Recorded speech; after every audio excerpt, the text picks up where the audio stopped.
This is the Ielts listening test. You will hear a number of different recordings, and you will have to answer questions on what you hear. There will be time for you to read the instructions and questions, and you will have a chance to check your work. All the recordings will be played once only. The test is in 4 parts. At the end of the test, you will be given 10 minutes to transfer your answers to the answer sheet. Now turn to part 1. You will hear a woman phoning an electrical repair company about a problem with a piece of household equipment. First, you have some time to look at questions 1 to 7. In the exam, you would have 20 seconds to look at the questions. Pause the recording for 20 seconds now. You will see that there is an example that has been done for you. On this occasion only, the conversation relating to this will be played first. Hello, Sinclair Electrical Services, Kevin speaking. Oh, good morning. I believe you do television repairs. That's right, we do. The woman is calling about her television, so television has been written in the space. Now we shall begin. You should answer the questions as you listen, because you will not hear the recording a second time. Listen carefully and answer questions 1 to 7. Hello, Sinclair Electrical Services, Kevin speaking. Oh, good morning. I believe you do television repairs. That's right, we do. Well, my television's not working, but I don't have a car. Can you come round to see it? That shouldn't be a problem. Good. Can I just take a few details then? Certainly. So, if I could start with your name? Yes, it's Mrs. Douglas. Douglas? It's double S at the end, actually. Okay, and the address? 135 Park Hill Avenue. In Somerton? That's right. And would you like my phone number? Yes, please. It's 765-482. 428? No, 82. Okay, right. So, what's the problem with the television? Low volume. Even when you turn it up to maximum, it doesn't seem to make much difference. I mean, it's quite an old TV, but it's always worked perfectly well up to now. And the picture's okay. I did wonder. We had a power cut a couple of days ago, and it's not been right since then. I don't know if that could have affected it. It certainly might have something to do with it. Anyway, I'll come over and have a look. Can you tell me the make and model number by any chance? The number will be on the back of the TV. Yes, it's Schneider. That's SCHNEIDER. And the model number's, let me see. Yes, it's SVV5002. Right. Is that a fairly recent model? Not really. I got it 7 years ago. I remember the date because it was the year after I moved into this house, and that was 8 years ago. I hope you can fix it. I really don't want to buy another one. Before you hear the rest of the talk, you have some time to look at questions 8 to 10. In the exam, you would have 15 seconds to look at the questions. Pause the recording for 15 seconds now. Now listen and answer questions 8 to 10. Well, I'll see what I can do when I come round to the house to look at it. I think I know your road. Is it the one that's off the high street? That's right. The house is on the left if you're coming from the high street, just before the road bends to the right. I'm afraid it's getting harder and harder to park on the road, but if you drive on round the bend, you can usually find somewhere. That's all right. Now, let's see. When would it be convenient for me to come round? Well, as soon as possible, really. Well, what's today? Friday. I'm booked up today, and then we've got the weekend, so I'm afraid it looks like Monday morning's the earliest. You can't come tomorrow? Well, Saturday morning I'm in the showroom, and I don't work Saturday afternoon and Sunday. OK. I'll make sure I'm in. Oh, and one last thing. I wonder if you'd mind telling me how you heard about us.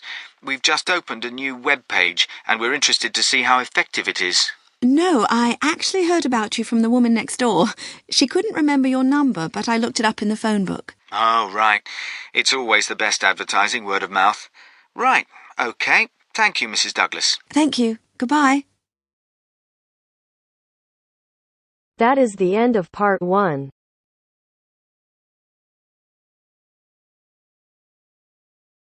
Now turns to part 2.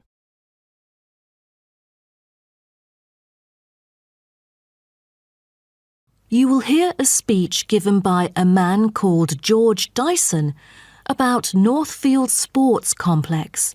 First, you have some time to look at questions 11 to 16.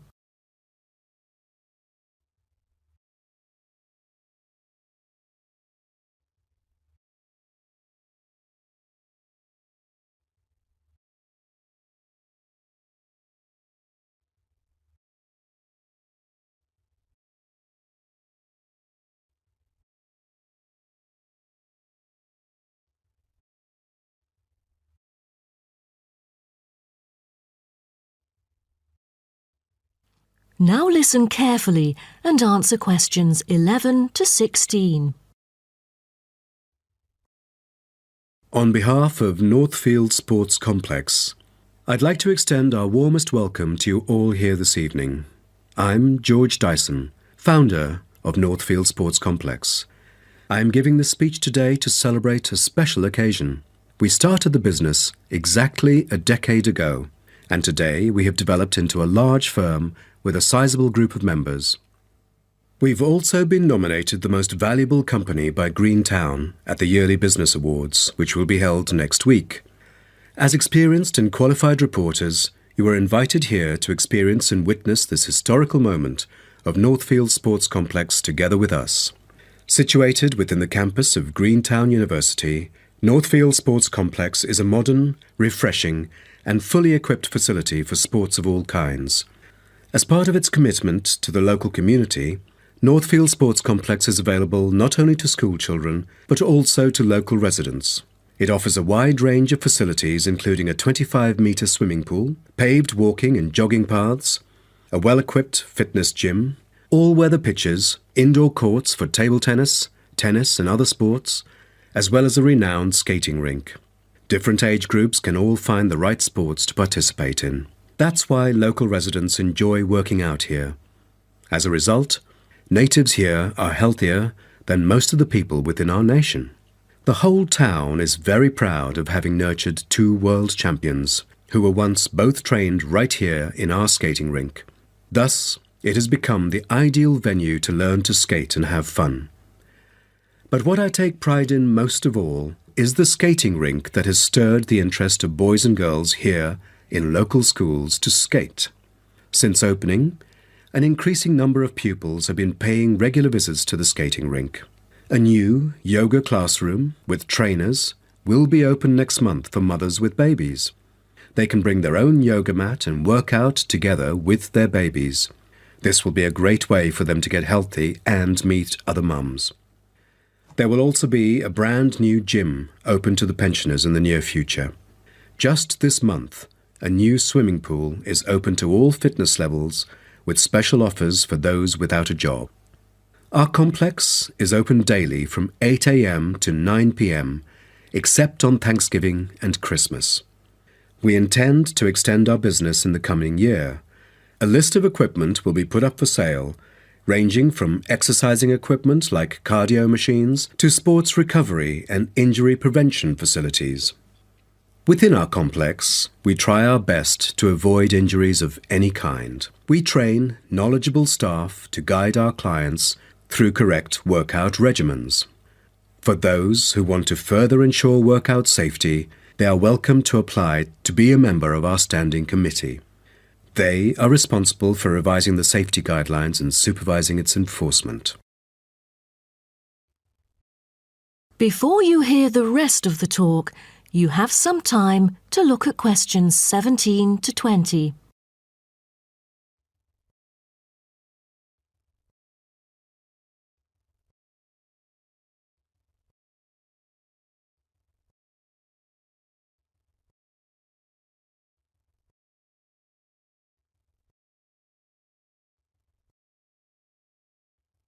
Now listen and answer questions 17 to 20. Now, I would like to introduce some of our most popular sports facilities here at Northfield Sports Complex. Our 25-metre swimming pool is the centrepiece of the complex, combining modern, bright and airy surroundings with fully up-to-date changing facilities. The pool is excellent for learning how to swim, improving techniques and, of course, competing in school competitions. It is also bookable for private functions, including pool parties where lifeguards are available. Next, we have the only climbing wall throughout the whole town. Many would see rock climbing as a type of extreme sport, exposing great risk to those who participate. But actually, under proper guidance and with close supervision by the coach here, it is a perfect sport for the youth to increase their flexibility and strengthen their muscles. I have to mention our skating rink once again. As our most popular facility, it has been prominently featured in a TV commercial we've released recently. There is no other skating rink larger than ours within the whole nation. Also, our state-of-the-art gym is an inspiring place to train and keep fit in relaxed and friendly surroundings. The Techno gym equipment enables our clients to measure their performance. If you book a one-on-one trainer, he or she might suggest a future training plan and help you train more systematically. That is the end of part 2. You now have half a minute to check your answers.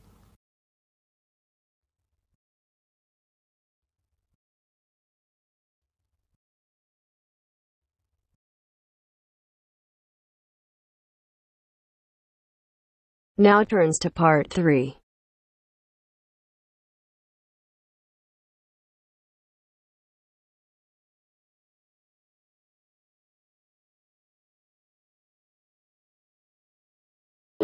You'll hear two students discussing their project. First, you have some time to look at questions 21 to 26.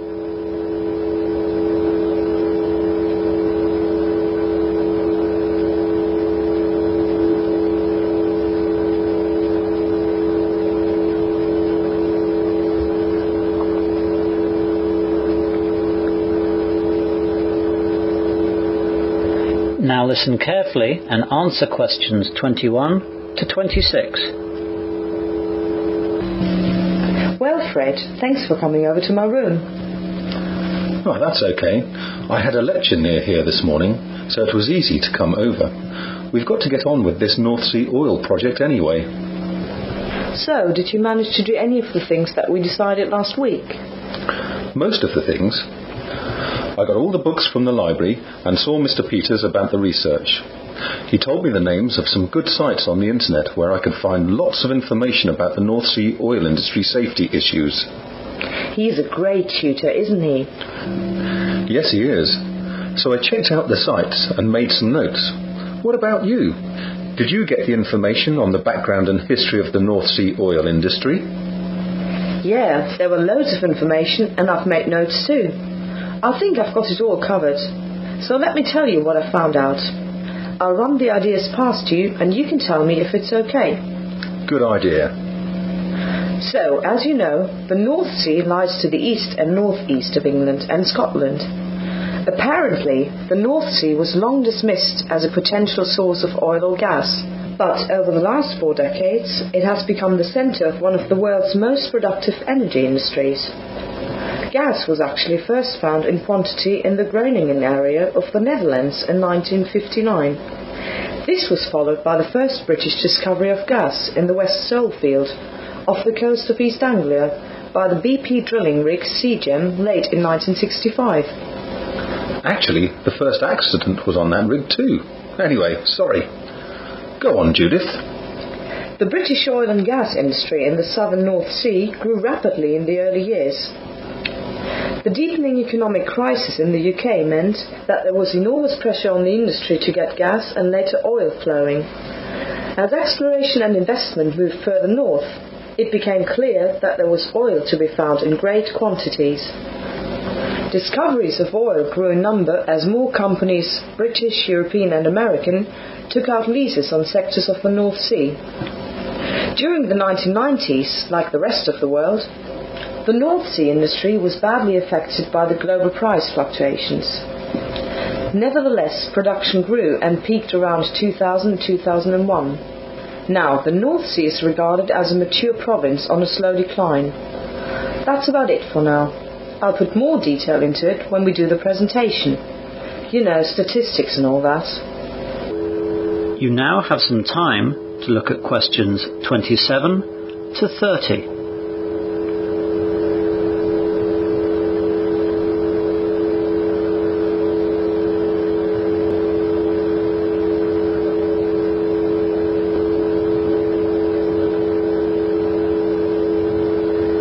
Now listen to the rest of the discussion and answer questions 27 to 30. Yes, you've done a good job.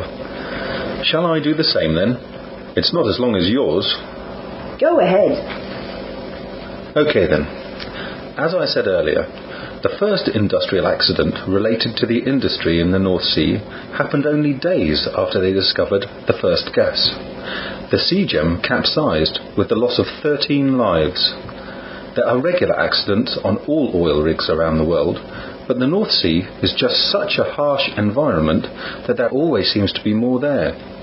The most famous accident and the worst disaster in the North Sea was in the Piper Alpha disaster of 1988. Yes, I remember that one on the news when it happened.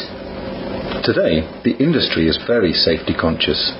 When you first arrive, you are given a safety tour of the installation, detailing all safety aspects, including fire extinguishers, emergency muster stations, lifeboat stations and emergency procedures.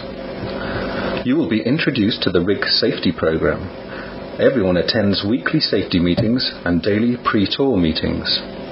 The weekly meeting is an in-depth look at industry-wide safety news and other safety-related issues on the rig. Companies share safety information with other companies throughout the industry. This helps to avoid repeated incidents. A fire and boat drill is often held on the same day, which involves a mock fire and a mock abandon the rig exercise. The pre-tour meeting is usually a description of the work carried out when you are off shift, the work you will be doing, the work others are currently doing that may affect you and any other relevant issues of the day. Accidents do still happen, as in every industry. However, statistics show that with the massive improvements in offshore safety procedures, you now have a higher chance of having fatal accidents if you work on a building site than you do when on an oil rig. Well, that's all from me. I'll add lots of details too. OK, well, let's plan what we have to do next. That is the end of part 3. You will now have half a minute to check your answers.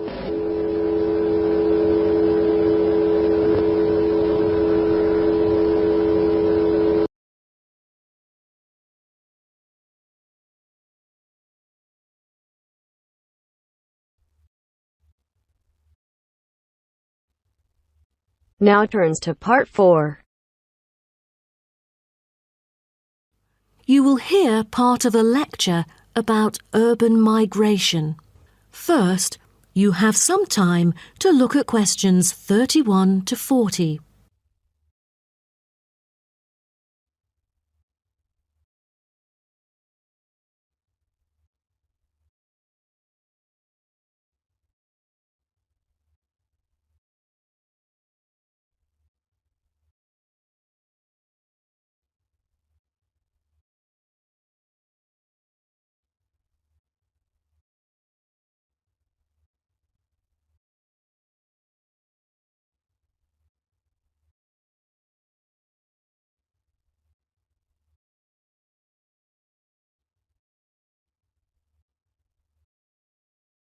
Now, listen carefully and answer questions 31 to 40. Good afternoon, and welcome to my talk on urban migration today. The world has experienced unprecedented urban growth in the recent decades. As much as 3% of Earth's landmass has been urbanized, an increase of at least 50% over previous estimates. Today, people living in cities already outnumber those in rural areas, and the trend does not appear to be reversing. In addition, cities have larger amounts of carbon consumption than rural areas. This is a result from two major aspects. First, with the increase of urban population around the world, the massive construction of urban infrastructure and residential housing is hard to avoid. Second, urban households have a higher rate of car ownership and use more gasoline products. Even though rural exodus is often negatively judged, there are also benefits of migration shared by the local environment and the society as a whole. Well, firstly, global trends of increasing urban migration and population urbanization can provide opportunities for nature conservations, particularly in regions where deforestation is driven by agriculture. As rural dwellers leave their homes, local forests are left to recover. What's more, it is easier for city dwellers to get around. Living in the country means transport can be very difficult. For instance, after midnight, there are no buses or taxis in the countryside. However, there is still a number of public transport modes to choose from in the city. Finally, with more funds and advanced technology, cities endeavor to produce clean energy. New power plants have been built to take harmful methane gas created by the decomposition of rubbish and convert it into electricity. By doing so, an important greenhouse gas is turned into useful energy rather than being directly emitted into the atmosphere. The hustle and bustle of city life offers women the opportunity to explore different professions and pursue their own careers. Women in cities work as engineers, managers, and even football players. This change of roles has affected their marital status and family life. More women are choosing their careers over marriage, which raises the graph of late marriages. As a result, more are remaining single well into their late 30s. They want to be independent and earn money on their own. It is also easier for them to get a promotion while working in the city. Women are slowly achieving wider participation at work, while in rural areas, the mindset is still very conservative.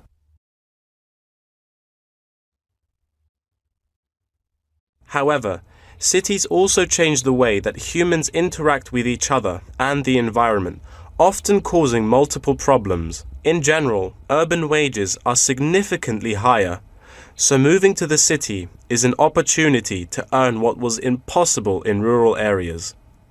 However, the wage difference is often offset by the higher cost of living and absence of self-produced goods, including subsistence farming. A sizable proportion of new corners attach greater importance to money and gradually abandon their former way of life, thus risking losing their culture. These new city residents are also faced with another problem. According to statistics, crime rates are significantly higher in densely populated urban regions than in rural areas. For instance, property crime rates in our metropolitan areas are 3 to 4 times as high in comparison to the rates in rural communities. Immigrants, upon arrival into cities, typically move into the poor, blighted neighborhoods because that is where they can afford to live. Crime in these areas is high and reflects poor living conditions, as these neighborhoods experience great levels of poverty. This pattern also occurs for violent crimes, which is much more common in large urban areas than elsewhere.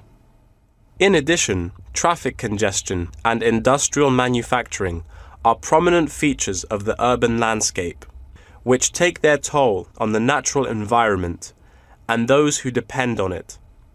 Air pollution from both cars and factory emissions affect the health of countless urban residents. Rural to urban migration can boost the urban economy. With a better economy, cities provide their residents with better welfare, but the concentration of services and facilities such as education, health, and technology in urban areas inevitably contributes to greater energy consumption. Another problem with life in the city is traffic congestion. It makes people late to work and thus stresses us out before we even get there. Deliveries can't arrive on time, gas costs money. The quality of life of those commuters starts to decline. What's worse is that if congestion makes it harder to match the right workers to the best jobs, it is economically inefficient as well. That is the end of part 4. You now have half a minute to check your answers.